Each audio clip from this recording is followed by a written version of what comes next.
दुनिया भर में इजराइल एकमात्र यहूदी राष्ट्र है। 19वीं शताब्दी से लेकर 20वीं शताब्दी के शुरुआती दिनों में इजराइल के यहूदियों पर दुनिया भर में खूब अत्याचार हुआ। इजरायलियों को ढूंढ ढूंढ कर मारा जा रहा था। यहूदियों पर अत्याचार की बड़ी कहानियां हैं। हिटलर ने भी यहूदियों का नरसंहार करवाया, लेकिन यहूदियों को अगर किसी ने जगह दी तो मिडिल ईस्ट के फिलिस्तीन में यहूदी राष्ट्र बनाया गया, जिसका नाम इजराइल रखा गया।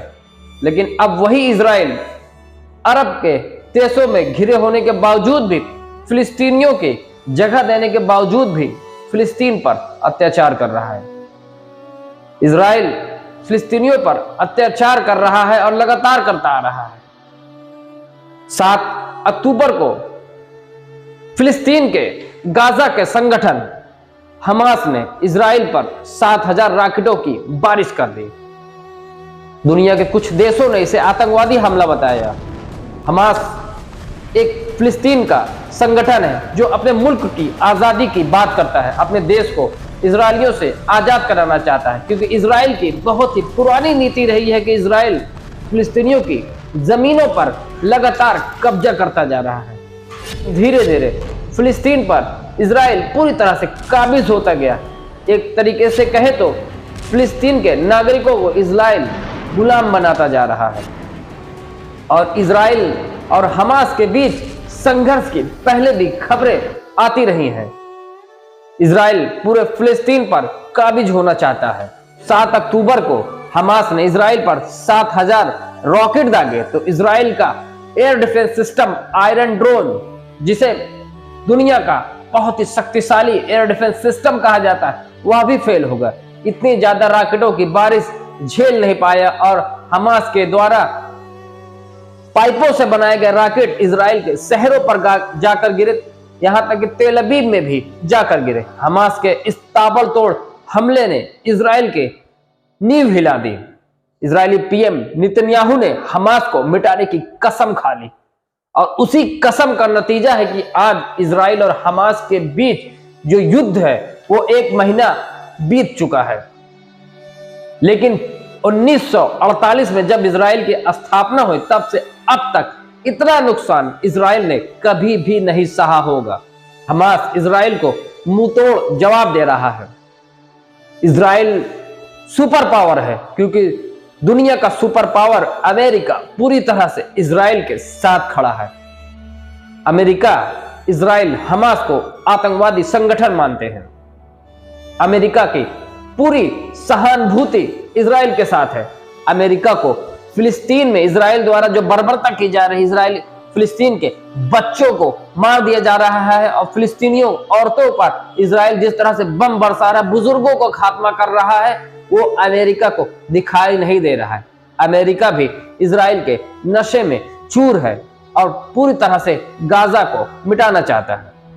अमेरिका के अत्याधुनिक हथियार इजराइल पहुंच रहे हैं। अमेरिका की फौज भी इजराइल के साथ, आईडीएफ के साथ मिलकर हमास को खत्म करने के लिए गाजा में उतरी है। ऐसी भी रिपोर्ट सामने आ रही है। वहीं आपको बता दें, अब ये मिडिल ईस्ट की लड़ाई विश्व युद्ध के रूप में बदल सकती है, जहां हमास को बता दें ईरान का समर्थन मिल रहा है और ईरान को रूस और चीन का समर्थन मिल रहा है, तो वहीं इजराइल अमेरिका के साथ नाटो देश, यूरोपियन कंट्री पूरी तरह से अब मैदान में उतरने की तैयारी बना रही है। बात हम करते हैं किस तरह से इजरायली आईडीएफ, जो इजराइल डिफेंस फोर्स है, जो दुनिया की शक्तिशाली फोर्सेस में एक मानी जाती। इजराइल के पास अत्याधुनिक हथियार है, बड़े से बड़े हथियार है। इजराइल के पास परमाणु बम भी है। हालांकि इजराइल ने कभी इसकी पुष्टि नहीं की है, लेकिन इजराइल के पास परमाणु बम जैसे भी हथियार हैं। लेकिन एक छोटा सा संगठन किस तरह से इजराइल के सैनिकों पर भारी पड़ रहा है। इजरायली एयरफोर्स तो गाजा को कब्रिस्तान बनाती जा रही है। कब्रिस्तान इस तरह बना रही है कि रात भर इजरायली फोर्सेस गाजा में बमबारी कर रहे हैं। इजराइल के हमले में अस्पताल, धार्मिक स्थल, स्कूल, कॉलेज, कोई भी ऐसी जगह नहीं है गाजा में जहां इजराइल के हमले नहीं हुए हैं। 35,000 से ज्यादा इमारतें पूरी तरह गाजा के ध्वस्त हो चुकी है। मरने वालों की आंकड़े की बात करें, अब तक लगभग 10,000 से भी अधिक लोग फिलिस्तीन के आम नागरिक इजराइल के हमले में मारे जा चुके हैं। इजरायली लगातार फिलिस्तीनियों को शिकार बना रहा है। इजराइल के नरसंहार पर यूएन ने भी आवाज उठाई है। इजराइल के खिलाफ तुरंत युद्ध बंदी के लिए प्रस्ताव भी पारित हुआ, लेकिन इजराइल किसी की मानने वाला नहीं, क्योंकि उसके साथ सुपर पावर अमेरिका है। इजराइल के हमले में लगातार फिलिस्तीन के आम नागरिक, फिलिस्तीन के बच्चे मारे जा रहे हैं, जिनकी संख्या लगातार बढ़ती जा रही है। अलक्सी अस्पताल पर भी बम गिराया था, जिसमें 500 से ज्यादा अस्पताल में इलाज कराने आए और उनके घर वाले मारे गए थे। बचे खुचे अस्पतालों को भी इजराइल की फोर्स खाली करने का दावा कर रही है।